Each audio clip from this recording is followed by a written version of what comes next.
Hey, it's Stacey from Proven Winners Color Choice Shrubs and the Gardening Simplified Show.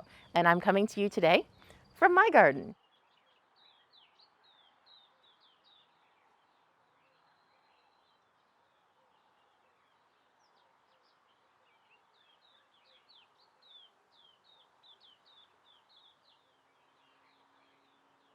So if you've been following along, last year we did a couple of garden tours, and what I had done last year was got rid of my entire lawn. We had a company out to take the lawn away. They graded it, and what we did to kind of buy ourselves some time and figure it out was just put mulch over everything. Well, it became summer. It was really too hot to do anything. So we did a ton of stuff last fall and we've done a ton of stuff last spring. And that's what I'm going to update you on right now. So first of all, where I'm standing, this is going to be a patio. Right now you can tell it's not quite there yet, but we are going to make this into a nice patio. We may or may not put a pergola over it with grapevines, but that's for future development. But I wanted to show you this area right now because you can see how beautiful the summerific hibiscus are. If you listen to the show, you know I love the summerific perennial hibiscus from Proven Winners Perennials, one of my absolute favorite plants, and I had them before sort of surrounding this patio here. But what I did when I had the opportunity to reimagine this was a couple of different things. Number one, I planted them in a color gradient. So it starts down there with the new white cookies and cream, and then it goes through these paler pinks to these brighter pinks before it transitions over to the reds on this side. Now, before I forget, I do want to say we had well over an inch of rain last night, much needed rain because we have been in a moderate to severe drought out here in West Michigan. So I can't complain, but things maybe look a little bit more beat down than they ought to. So bear with me. I know you're gardeners, so you can get that. The other change that I made with this planting, when it was over here, I had the hibiscus on the outside of the planting and the Decadence Baptisia on the inside of the planting. Well, I learned my lesson, and so when I did this, I reversed them. I put the Baptisia on the outside, and I put the hibiscus here on the inside, and that turned out to be a very, very good decision. Here's why. The summerific hibiscus don't start to come out until really, really late in the season, like about late May. Whereas the Baptisia are pretty early to come out and they start blooming in late May. So in this way, they don't interfere with each other at all, and we're better able to enjoy these fabulous hibiscus all season long. So some of these I transplanted, some of these I got new. So that's why you see such a difference in the sizes and widths of these plants. Some of them look really small and some of them are really small, like the cookies and cream over there, whereas other ones like this Midnight Marvel are really large. But eventually, this is just in its first year after all of that moving around, this is going to turn into such a beautiful and lush planting. It already looks so amazing and I am so excited about it. Now, before we leave the future patio, I want to just talk to you about this very cool plant. This is Nicotiana sylvestris, or Nicotiana sylvestris, also known as woodland tobacco. And I did not plant this. Last year I did get a plant that I had in a container over here on my concrete patio. And when it finished up, it self-sowed everywhere. And self-sowers are going to be a big theme of this garden tour video. So this is just the first of many you're going to learn about in my garden. Obviously, it's a big plant, so you can't necessarily let it self-sow everywhere that it does. But we let this one go, and look how beautiful it is. It is such a cool plant. The hummingbirds love it. I've seen the hummingbirds come to it, even though these long trumpet flowers maybe seem a little bit too long for their tongues. They do seem to like it. The other really cool thing about this plant is at night, when it turns to about dusk and all through the night, it has the most beautiful kind of jasmine soapy smell. And it's just a really cool plant to see and to smell and to have here. And it's easy to manage. And that's what I really like in my self-sowing plants is, you know, they kind of act like weeds, but if they're easy to pull up, they don't have deep roots, they're easy to identify. You can take them out if you don't want them and leave them if you do. So quickly, I want to also show you my Temple of Bloom Heptacodium, or seven sunflower. So this is a 3-gallon that I planted last year, and it's sited specifically so that it doesn't shade anything. I also chose Temple of Bloom because I love a plant with 4-season interest, and that's obviously really important here by the patio. Also because hummingbirds love this, and a big part of everything that I do in this garden is for hummingbirds. I love to see them. I know everyone loves to see them, but I really work hard to make a hospitable place for them. And they seem to love the fine branches of this plant for nesting, as well as the flowers when it starts to bloom, which as you can see is not too far off. Now, I did want to address deer resistance in Temple of Bloom. You can see we've got these T-posts here. We have had to fence this off in spring because the deer did come by and just take a nibble. As you can see, they haven't really done any major damage, but there are some nibbles here and there. It seems like they've gone through the trouble of eating some of the leaves off some of the branches. So, you know, it's a big question because since this plant wasn't super popular, people were like, is Temple of Bloom deer resistant? Is Heptacodium deer resistant? And I would give it about a medium. They're not causing serious damage, knock on wood. But they are nibbling it here and there. Not going to be a problem once it actually starts reaching some heights that are out of their ability to browse on it. So I'm not super concerned, but we keep these in place just so we can protect it and keep it as healthy as possible. So one of the things that I often say, to my own detriment, is that life is too short for proper spacing. And there's probably nowhere in this garden that you are going to see that more acutely than here in the vegetable garden. But in my defense, it's honestly hard because, you know, in spring, you start out, there's absolutely nothing in here to kind of give you a frame of reference. And all you're thinking about is all of the great vegetables that you're going to have and how great it's going to look by mid-August. And I don't know, I just don't really think about the spacing, and that's probably pretty apparent right now. But personally, I don't mind playing a little game of garden twister in here. I love the feeling of being surrounded by the plants, especially the tomatoes. When you're like working in the garden and you brush up against tomato plants on a hot day, I don't know, to me that's what vegetable gardening is all about. So do as I say and not as I do, unless you also like playing vegetable garden twister. But as you're going to see, we've got a bunch of different tomatoes in here. We have eggplant, zucchini, which has been insanely productive, which is saying something because normally I get them all destroyed by the squash vine borer. I've had a great year for them. Cucumbers have been so productive. We've been harvesting cucumbers almost every single day. And the cabbages and kales, not doing so well because I have a huge problem with the cabbage moth. I also have some gorgeous melons. I've never tried growing melons before, and they are so beautiful. They're not quite ripe yet, but I am counting the days because they are going to be perfect. And you'll also see there's some sunflowers, dill. My beans are almost done. There's also some peppers mixed in here and there. And then zinnias just for fun.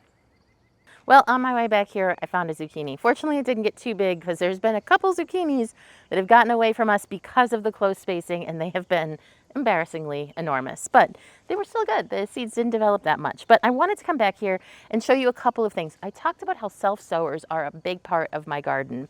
And like I said, I love them because I love the look of them just popping up. They do a design element that you couldn't even try to do. I love the randomness that they create. So you can see there's dill self-sowing up here. I didn't plant that. That's just self-sowed from last year. And then back here, these crazy looking plants are lettuce. Now, most people who have grown lettuce before know that by the time it starts getting pretty hot in summer, they bolt or they go to flower. Most people would rip them out. Well, I don't rip them out because lettuce self-sows abundantly.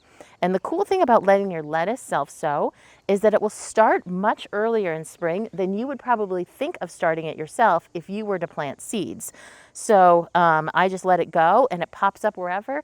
And I mean, I would much rather have, you know, lettuce popping up than some other ghastly weed. So I don't really mind. The flowers look pretty cool. The pollinators still love them. Now I will probably need this space for some fall crops coming up, in which case I'll tear out what I don't need and reclaim the space. This is our little cucumber trellis. Obviously they're doing great. Let me see if I can find any cucumbers. Just harvested a bunch, lots of flowers. Oh boy, another cucumber that got away from me. Not too bad. So this tomato in front of me, that's self-sowed. Just letting it go. We'll see what happens. Not really taking up much space. But I wanted to talk about this little plant right here. This is Nigella damascena, also known as Lebanon mist. And the seeds are used a lot in Indian cooking. It's sometimes called black onion seed, even though it's not an onion. And you can see this one is about to go to seed. It's got this very, very cool, big crown-like seed head. The flowers fade to this beautiful blue color. And this is a self-sower, but it hasn't started self-sowing yet. So this is the first time I've gotten it started in my garden. And like the rest of my self-sowers, I'm just gonna let this go to seed, spread itself around, and then wherever it pops up, it will be welcome to it. So a couple words about the fence around this garden. So it is just a mesh, wire mesh fence on T-posts. These are industrial, really heavy duty T-posts, probably overkill, but it's what we had.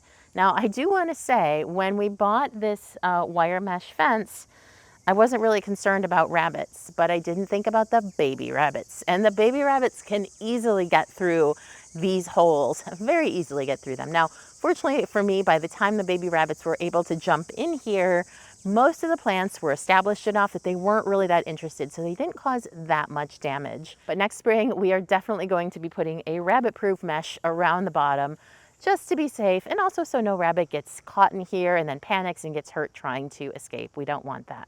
The other reason I wanted to bring up the fence was because I'm using these same T-posts to stake my tomatoes, and this has worked out great. So it is a little bit of work.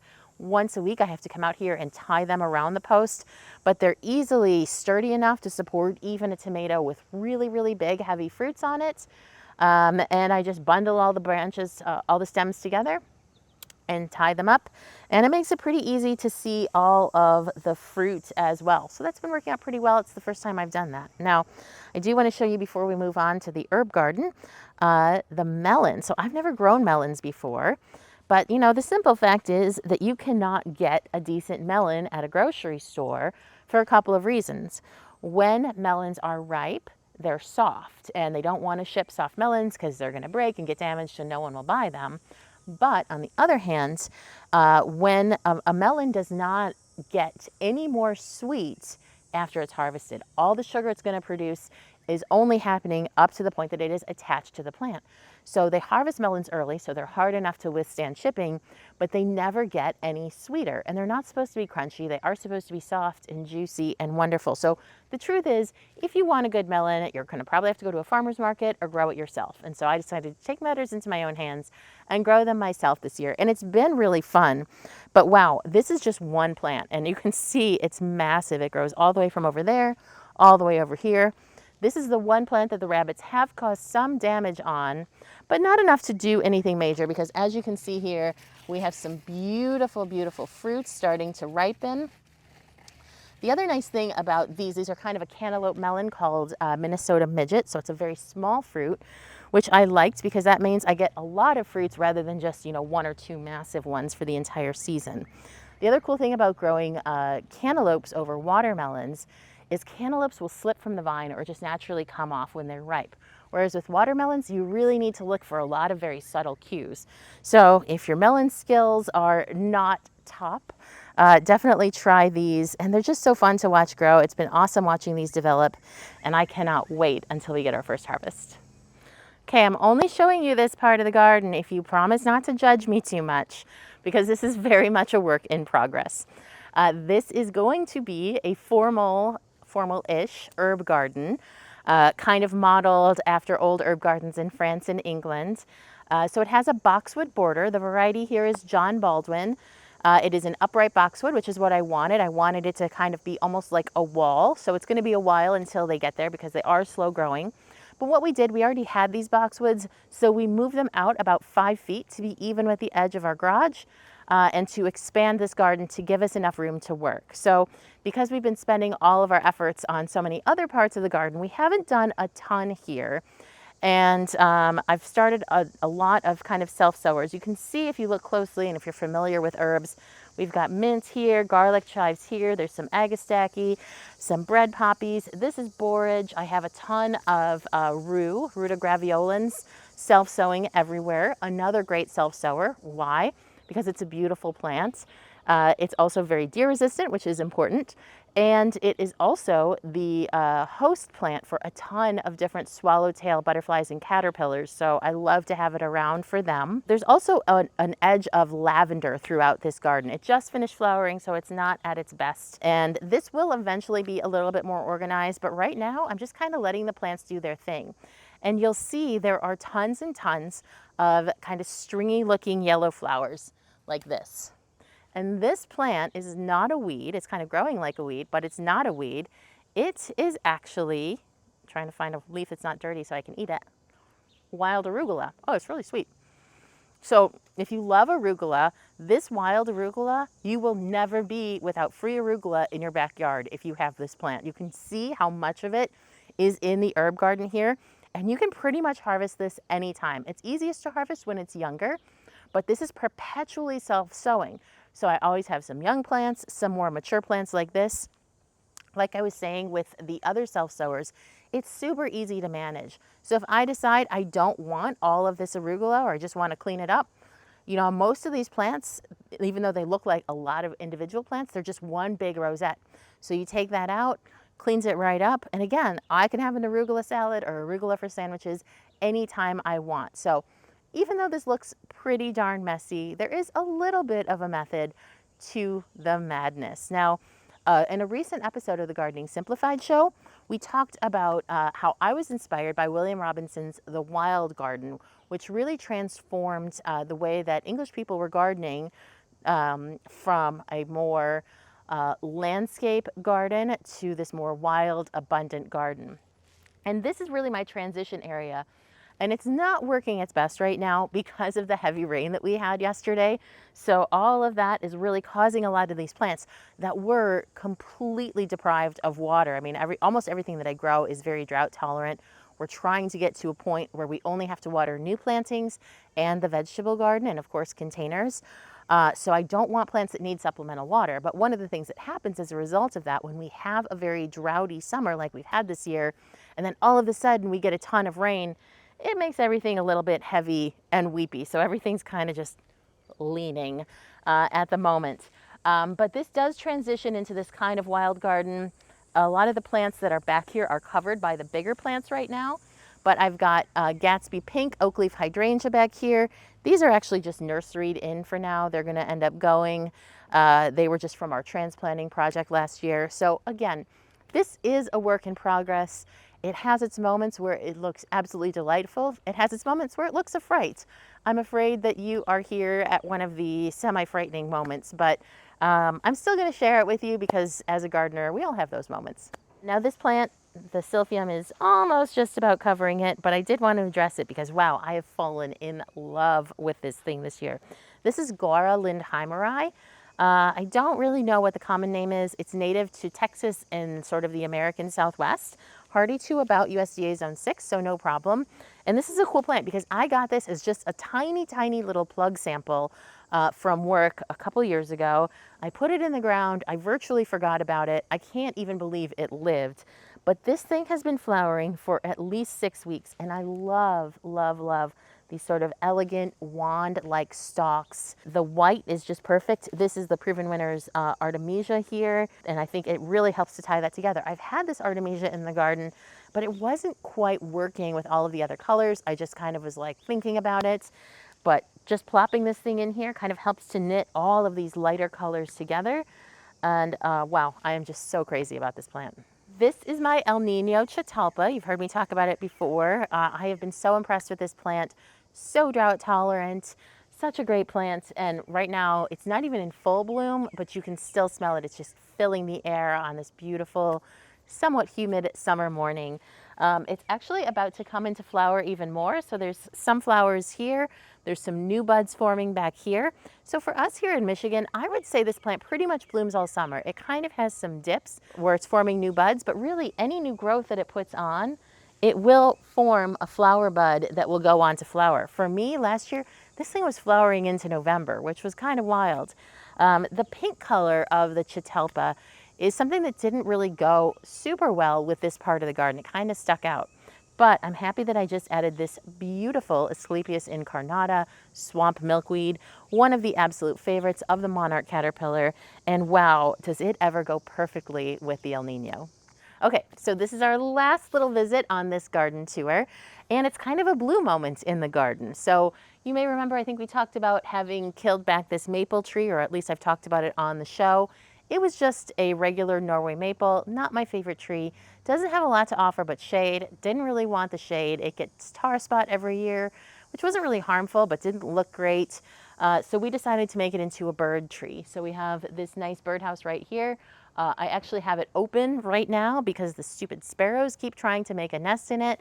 And I'm not talking about our good native sparrows. I'm talking about the house sparrows, and they actually compete with the wrens who this house is intended for. Rather than let them get established, we just keep it open so that they can't get in there, but we'll close it for the winter so birds can take refuge in there. But anyway, what we're doing here, so this isn't just a big dead tree in our yard, is I'm covering it with a Kinsley's Ghost honeysuckle. We've done videos on this. Absolutely amazing, gorgeous plant. Attracts hummingbirds when it's in flower, and just a very, very cool plant. And I love the way it goes with these other two blue plants. So this is Proudberry Pink, Symphorocarpus, or Coralberry. I've had this plant for a couple of years. It's only just starting to come into its own. I love the round blue foliage. And then very soon, as it's starting to flower, it gets these beautiful pink berries that just get pinker and pinker as the season goes on. This is another plant that we can see from our kitchen window, so we love the way the color stands out.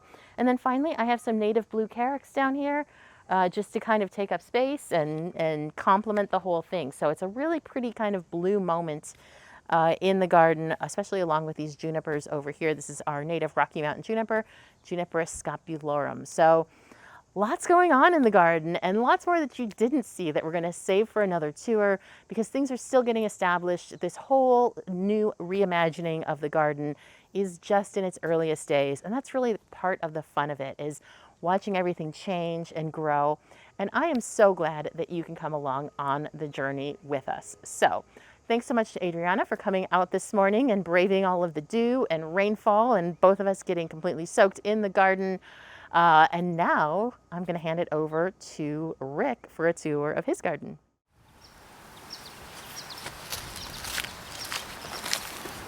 Hi everybody, it's Rick with the Gardening Simplified show. Just this morning I put these boulders in my landscape. I intend to rock on to develop this property. Now, as many of you know, I live along the Lake Michigan shoreline, so deer and beach sand are a real challenge, but we all have our challenges in our landscape, so I wanted to give you an update and a look at some of the progress I've made in the last couple years here. I live on a back dune along the Lake Michigan shoreline. When we bought the house, it was all weeds and grass. It was just neglected. I started in the front, worked my way up the back dune, and the biggest challenge has been adding organic material. And I've done that with shredded leaves every fall. Also finding ways to thwart the deer. It's a Zone 6 area. The Big Lake, as we call it, Lake Michigan, helps make the growing environment temperate with plenty of snowfall for insulation in winter. Plants I had difficulty growing further inland seem to thrive here along the lakeshore. It's a beach community with lots of summertime traffic June through August. That makes plants like grasses and cannas, bananas, ideal to give the property a tropical look.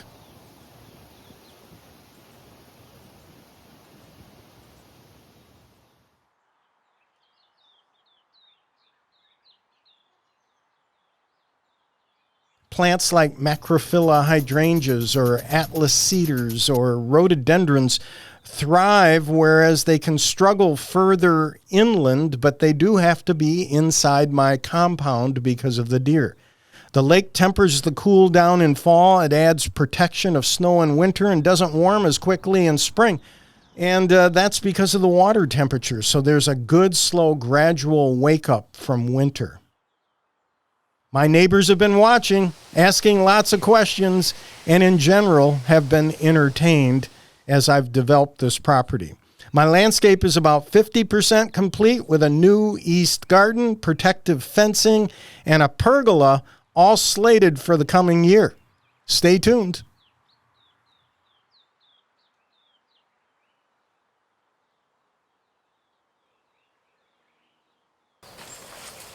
Hey Stacy, look, some diapers. Daylilies.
This project's been interesting, fun, and at times downright bananas.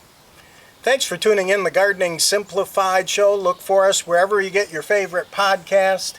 Look for us on YouTube. Thanks to our radio show listeners. Thank you very much.